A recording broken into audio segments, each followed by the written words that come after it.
14 here, and I'm back with a review. Where was I going with that? Hope you guys have been enjoying my newer videos, trying to get a little more quality injected here. Anyways, today we're going to be looking at an amazing product that I've had for quite some time, and I've just been putting off reviewing it because it's so awesome that doesn't make any sense at all. I'm talking about the Chromebook Pixel, this beautiful machine. Now, let's see if I can get this. There we go. So this machine is gorgeous. If it was only for the quality of this machine that you bought it and you hated Chrome OS as an operating system, do it. This thing is amazing. It's $1,000. What? How many? Money. So $1,000 is a little bit much to spend on an operating system that only runs on the internet, right? So I personally love Chrome OS. Before I got this machine, I had a Chromebook by itself, a regular $200 one, and I used it so much that I never got on the Windows computer, never got on a Mac computer that my family had around the house. I only used my Chromebook. So I was like, you know what? I use a Chromebook all the time. It's my main computer. So the $1,000 would be worth it for me, because if you want something and you're going to use it constantly, why not spend the best? So if you want a Windows computer, you're not going to buy a $100 one and expect it to be amazing. You're going to buy a $1,000 one because you want it to run well for exactly what you need. So when people are like, oh dude, who would spend $1,000 for a web browser? You're wrong, for one, and I could critique you on that, but we're going to skip that part and just say the value is perceived by the person who owns it. I love Chrome OS. I use it for school, for work, for making YouTube videos, all that stuff, and it works just fine for me.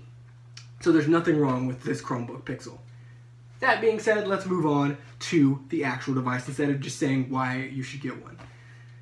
It's really cool. It's really great for $1,000. I can't wait. I try to make a run there.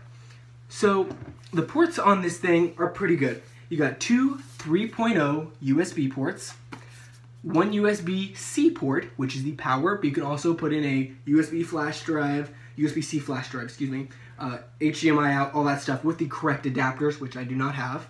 You also have an audio out mic for your headphones and whatnot. This also has Bluetooth, so you don't need to have a headphone, the cable, if you do that.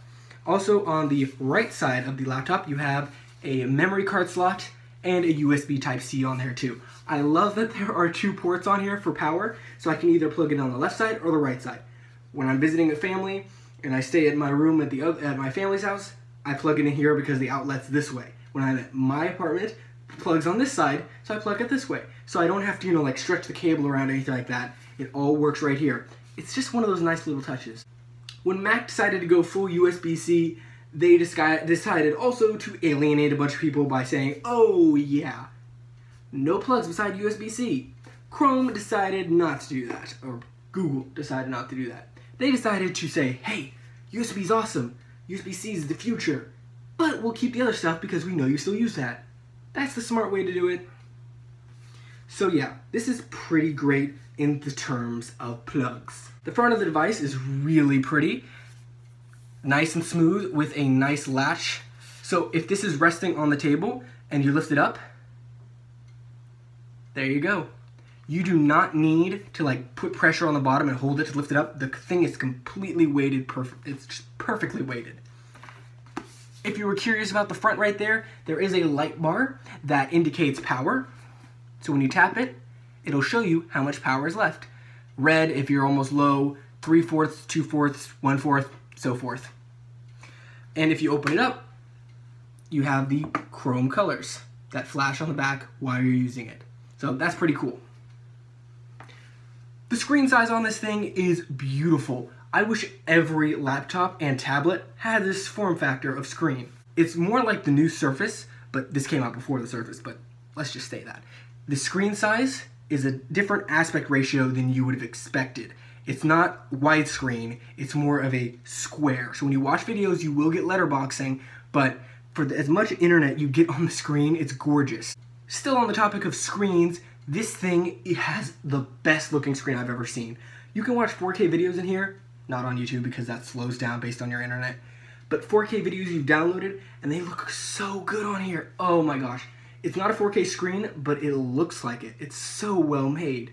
Speaking of other internals besides the screen, the keyboard is gorgeous. It works so well. I just love using it. They click so amazingly, and they are backlit. So if you're in a dark room or in class, there is a light behind all the keys, and they glow perfectly. I just love them so well. So well? Another great thing about this is the trackpad. It is a glass trackpad. It is gigantic. It is beautiful. It works so well. And I wish, every time I use another trackpad after this, I'm just like, why can't it be as good as this? And to top it all off, if you didn't need another reason to like this, it is a touchscreen. So, there we go. Oh, hard to do from looking there and there. It's a touchscreen, so you can hold it down, interact with the screen. I rarely use it, but sometimes I just reach over and start tapping on the screen. So if that's the thing you need to know about buying this, it's got a touchscreen, works great. Finally, on the inside of this thing, there is a webcam. The webcam, I believe, is 2 megapixels, which is just fine for video chats. They look great, in my opinion, especially if you have a good internet connection. It's a widescreen lens, so as you're seeing me right now, it would probably be a little larger than what you're seeing right now. It's like widescreen. So it's really cool looking, and you get a lot more in frame versus just a regular webcam, which is more of a square. There are 32 gigs of storage on here, and you're like, whoa, that's not enough for me. This is a Chrome browser. You're not getting this for a lot of storage space. There is an SD card slot for expansion, and there is a larger model that has a little more space and a little more RAM. Speaking of RAM, this has 4 gigs of RAM. That's all you're gonna need for this. You can have like 20 tabs open and no problem. There is a fan in here. It does come on if you're heavy browsing, heavy gaming, and yeah, don't worry about that. There are rubber grips on the bottom to keep it still while you're working on the table. Every time I see someone at school, they have a MacBook, and the first thing I think of is like, whoa, you have a Chromebook, and I'm like, oh, no, you don't.